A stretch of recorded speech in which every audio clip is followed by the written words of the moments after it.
புத்தகங்கள், நீங்கள் கைகளில் ஏந்தியிருக்கும் கனவுகள், ஓர் புத்தகத்தின் அறிமுகமாய். காகித காதல், காகித காதல். நாளை மற்றும் ஒரு நாளை நமக்கு எல்லா வசதிகளும், அதாவது அத்தியாவசிய தேவைகள் நமக்கு வேணும் என்ற அளவு இருக்கும்போது இன்னொரு சமூகம் அதை பெற தவிக்குது.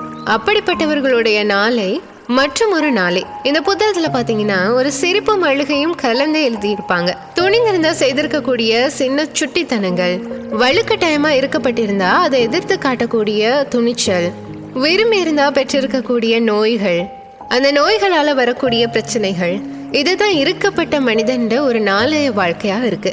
அவனுடைய அடுத்த நாளும் பெரிதா ஒன்றும் இல்லைங்க. இதே மாதிரி மற்றும் ஒரு நாள் தான். வாழ்க்கை பாதைன்றது எல்லாருக்குமே எளிதானதல்ல. நாகராஜன் அவர்களால எழுதப்பட்ட நாளை மற்றும் ஒரு நாளை என்ற புத்தகத்தின் மூலமாக நீங்களும் இதை புரிந்து கொள்ளுவீங்க. ஆகவே ஒரு வாழ்க்கையானது எப்படிப்பட்ட அழுத்தங்கள்லாம் தருதுன்னு இந்த புத்தகத்தை வாங்கி வாசித்து பார்த்து தெரிந்து கொள்ளுங்க. காகித காதல், காகித காதல்.